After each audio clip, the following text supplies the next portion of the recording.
J'espère que vous allez bien, que vous êtes en pleine forme et que tout ce que vous faites marche et réussit. Ah, ça, c'est une belle bénédiction.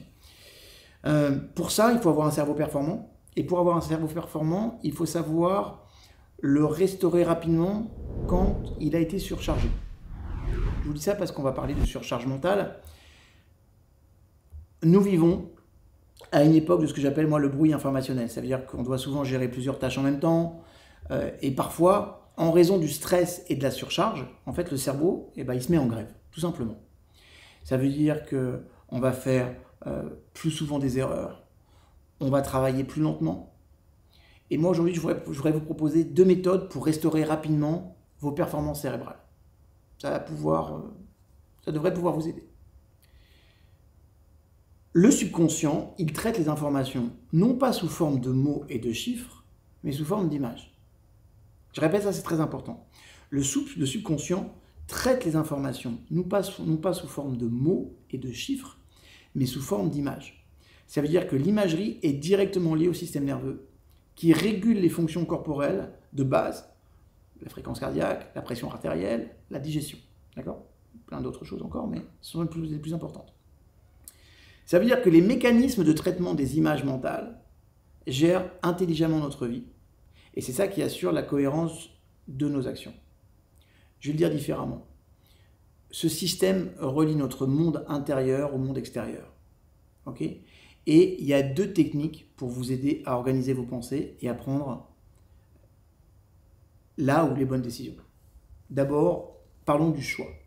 Nous sommes souvent confrontés à un choix. À ce stade, vous devez évaluer normalement les avantages et les inconvénients de différentes alternatives. Je vais vous donner quelques étapes pour vous aider à faire un bon choix. D'abord, arrêtez de parler et essayez d'équilibrer votre respiration. Vous avez bien entendu, vous arrêtez de parler et vous équilibrez votre respiration. D'accord ? Limitez au maximum les possibilités. Il ne doit pas y avoir plus de 4 possibilités. Choisissez les chemins les plus fiables et les plus susceptibles de conduire à un résultat souhaité. En clair, cherchez la voie du moindre effort. Deuxième chose, considérez chaque possibilité en détail. D'accord ? Vous allez utiliser votre imagination et vous allez imaginer tous les risques, les obstacles, les probabilités, les conditions. Alors c'est vrai que c'est un processus qui est assez long, qui demande de l'attention et des efforts, mais la qualité de la solution en dépend. Très important. Troisième chose, prenez la meilleure décision. Expliquez-vous pourquoi cette décision particulière vous semble la plus raisonnable ou la plus adaptée. Même si ce choix ne conduit pas obligatoirement au résultat que vous voulez impérativement, si la décision s'avère erronée au moment où vous l'avez prise, à ce moment-là, c'était quand même la plus raisonnable. Sachez que c'est la seule façon de faire des choix vitaux et de gagner votre propre respect. Nos choix montrent qui nous sommes vraiment.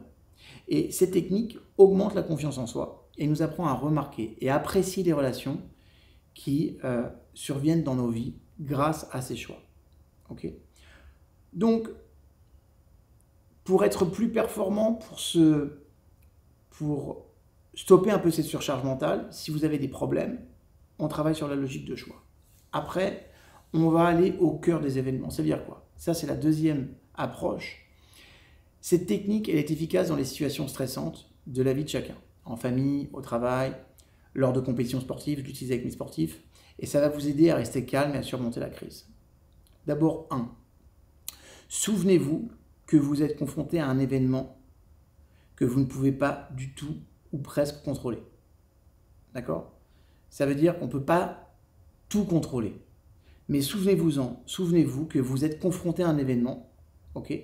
Et que vous ne pouvez pas tout ou presque pas tout contrôler. Certains événements se produisent parfois contre notre volonté. Et dans ces cas-là, vous ne devriez pas gaspiller votre énergie à vous en préoccuper. L'objectif ici, c'est de faire face à la situation le plus rapidement possible et avec le moins de pertes possible. Une fois encore, arrêtez de parler et essayez d'équilibrer votre respiration. Toujours, on se pose. Je vous rappelle, faites un stop, se taire et observez patiemment. Et on calme la respiration. Déplacez votre attention de l'espèce de tempête que vous avez dans la tronche, okay, qui fait rage autour de vous, vers l'endroit de calme que vous avez à l'intérieur. C'est-à-dire, imaginons qu'à l'intérieur de vous, vous avez un espace protégé, calme. Okay. Comprenez que votre monde intérieur, c'est une bouée de sauvetage qui vous soutient. D'accord? Donc, on se pose, on respire, et on va essayer de trouver, tiens, essayez d'identifier la partie la plus calme dans votre être maintenant. Tout n'est pas agité. Peut-être que votre pied gauche, il est calme. D'accord? Ou droit, ou n'importe quelle autre partie du corps. Troisième chose aussi, éloignez vos pensées des événements négatifs. Ça veut dire quoi?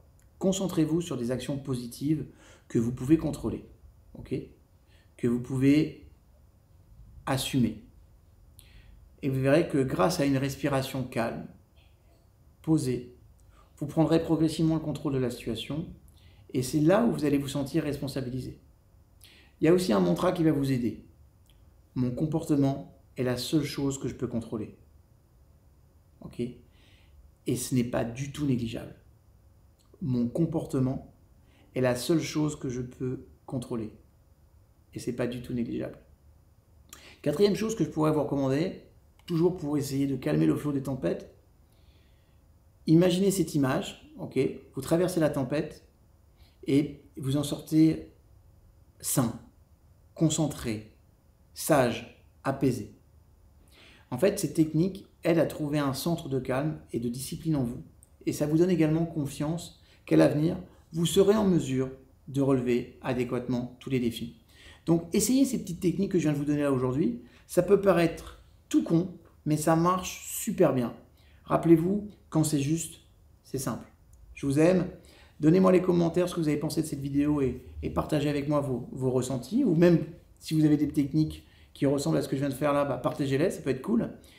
Et partagez aussi cette vidéo. Likez si vous l'avez aimé. Je vous aime, moi. Je vous like direct. Je vous mets que des pouces à vous tous. Et je vous aime. À très bientôt.